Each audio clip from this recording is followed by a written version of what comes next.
Hey, what's up, my Yu-Gi-Oh viewers? This is your boy, Shogun Anubis, and welcome to another episode of Yu-Gi-Oh Warriors.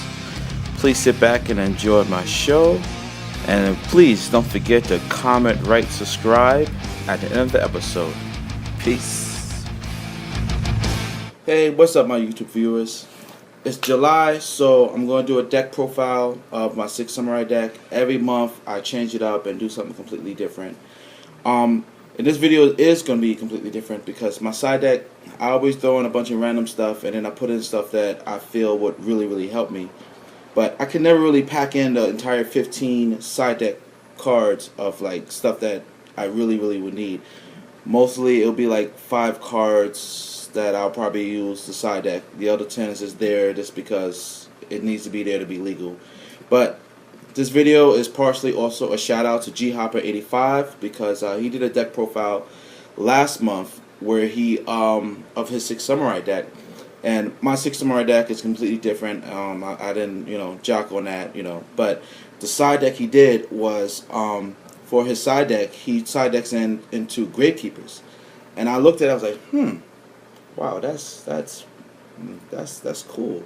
So I have a Gravekeeper deck that's laying around, so I decided to test it out, and the few play tests that I did, it worked pretty good. So part of this deck profile, I'm going to show you my version of what I did for as far as a side deck with the Gravekeepers. And I'm going to show you partially of his video right now of I just skipped to the end where he's showing you his side deck. So here we go. Side 3 pot of dualities. Gotta add a little consistency to the deck. It's not gonna be OTK anymore. It's gonna be a little control based. 2 Necro Valleys to combat against all the Tengu plant decks that are out there, and fellow Gravekeeper, fellow Samurai decks whenever you play the mirror match, because I'm pretty sure they won't see it coming. 3 Gravekeeper Spies. Big beat stick defense of the deck, heart and soul of it, gets you any Gravekeeper you need. 2 Recruiters to fetch out next couple cards in the deck. Very annoying Sangan effect. 1 Descendant, so you gotta protect this guy. You don't run steal or nothing, so when he's in the graveyard, that's it, he's gone. So you gotta protect him. Use him wisely. I run 2 Commandants. Don't want to run 3 because I have another card. Alright, so here we go. I tech 2 Grandmasters now. Grandmaster's pretty cool. You just can't get rid of him unless you beat him by battle, basically. I mean, Solemn Warning him, roll a pressure on him all day. He's just going to go to the grave, come back to your hand, and you want to start this over? Sure, let's go. So, 2 of him. Teching in 3 Kizan. 1 hand of the 6 Samurai. 3 Kagemusha, to tune of the deck. 3 Kageki. Still teching in 1 Spirit of the 6 Samurai. He's really cool. I mean, helping with draw power, anything that would destroy any 6 Samurai he's attached to. You tribute him, he dies instead. I mean, they can Dark Hole. You don't have to waste Shien's effect if he's attached to Shien and just tribute him and Shien just smiles and flip him the finger. 2 Solemn Warnings. I know in my last video I said I wanted 2 OTs, but I went weeks looking for another OT, and oh my goodness, it's like so impossible hard to find. So I want to have to get 1 Ultra, but it's still good. 1 Solemn Judgment, 1 Roll Oppression. This is from the Gold series, as you can see. Really hot. I was gonna buy the Gold pack, but I saw someone on the road selling it for 5, and I said, you know what, scoop it up. 2 double-edged sword techniques. I did have it at 3, but I had to tech in a lot of extra stuff, so one of them had to go. And run and roll oppression, I find a lot of times that if you have 3 double-edged sword techniques, double-edged sword shows up at the wrong time, and sometimes roll oppression sits there for a while, and I see that a lot of times because you're running 6 Samurai. Your opponent will actually, even though your opponent could destroy it, he'll space something else instead of lower oppression because he knows it's stopping you also, especially if you have a hand. So you don't want to screw yourself up too much by having a double-edged sword sitting there collecting dust. So, I use 2 now. 1 Torrential Tribute. I see a lot of 6 Samurai decks don't run Torrential Tribute because they swarm the field. So Torrential Tribute will destroy all their monsters also. But, you know, to be honest, you're not always going to draw a broken hand. Sometimes you don't have no monsters. Sometimes you have one and you just don't want to summon it. You want to wait for the combo to show up. So I will set the Torrential Tribute, you know, for that scenario, and boom, blow up the whole field. But if I have field control, then, you know, he'll just sit in my hand, you know, chill. Mirror Force, 2 of these, Monster Reborn, Book of Moon. Book of Moon is a really good card. Stops plays, you know, they summon their tuner, you book their tuner, and yeah, no synchro summon for you. Giant Trunade, Dark Hole, 3/6 Samurai United, which is really cool. That's the draw power of the deck. Reinforcement Army, 3 Shien Smoke Signals. That's your searchers of the deck.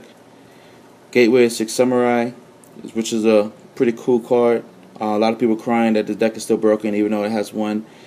You need to wipe those tears and stop being a bitch, because I mean, all the YCS shows that I see, 6 Samurais only top 4. None of them takes the whole thing. I mean, there's ways to stop 6 Samurais, so it's not that broken anymore where it's winning every tournament, you know, hands down, no competition. Just look at, you know, what they did, what they use to stop 6 Samurais, and then, you know, side deck that, and then you use it. I mean, even at 1 is really good, but 3, yeah, that would have been broken. 6 Samurais would have been undefeated. Alright, so one of those. 2 Mystical Space Typhoons, and 3 Upstart Goblins. A lot of people don't really, you know, well, it's really 50-50. You know, some people like running it, some people don't like running it. I kind of don't like running it either. I tried testing without it because, you know, you're giving your opponent life points or whatever to draw basically the card you would have drew in the first place. But I understand, you know, it speeds the deck up, and it really does. So, like, if you're waiting for that combo, you activate this card, boom, you just drew into Kageki, and you already have Kagemusha in your hand. You can make things happen now. Or you activate this card and draw into a Solemn Warning. I mean, it speeds your deck up, because now instead of having a 40 card deck, you have a 37 card deck. So yeah, you will get the card that you basically would have drew in the first place, but having a 37 card deck, now you can get to all your good stuff even faster. Alright, and so that's the main deck. It's 40 cards if you skip and count. I'm going to have a list. So here we go. This is the side deck that kind of took the idea from G-Hopper 85, which is works out pretty good so far. Depending on who I'm going against is depending on what I take out to put these cards in, and pretty much I side deck this entire side deck. But I do keep in the tuners, Kagemusha. So those tuners, maybe I'll leave in Kageki. It really depends on who I'm really going against, and you know. But here we go. So 1 Gravekeeper's Commandant, 1 Gravekeeper's Descendant. I'm off camera. Whoops. 1 Gravekeeper's Spear Soldier, 2 Gravekeeper Assailant, 2 Gravekeeper's Guards. Regards.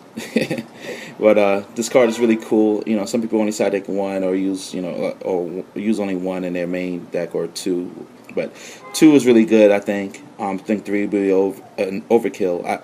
I'm kind of impatient. I don't like going face down so many times. But the effect is when he's flipped, return a monster on the field to his owner's hand. Well, one of your opponent's monsters, you know, to his hand, which is pretty cool. So if they attack him with the weakest monster, you know, you can return the biggest one to their hand. So that's awesome.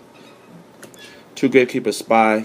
I know people like to use 3 or whatever, but you know, this is not pure Gravekeepers. Like I said, I leave in some of the 6 Samurai when I do tech this stuff in. So basically, I use him for his defense and to bring out someone else. You know, so pretty cool. And then I teched in Morphin Jar from the Gold series. This Morphin Jar is pretty cool. It allows to get hand and stuff like that. I don't really let them attack it because I'm really shaking if they get a broken hand, and I just help them out, you know what I'm saying? So I only will set it if I have a lot of ways to make sure that they can attack it and flip them. You know, I'll defend his ass off, and when it gets to my turn, I'll flip it, you know, get that broken hand, and then good game. Alright, so 2D Prisons, 1/7 Tools of the Bandit, and then 2 Necro Valley.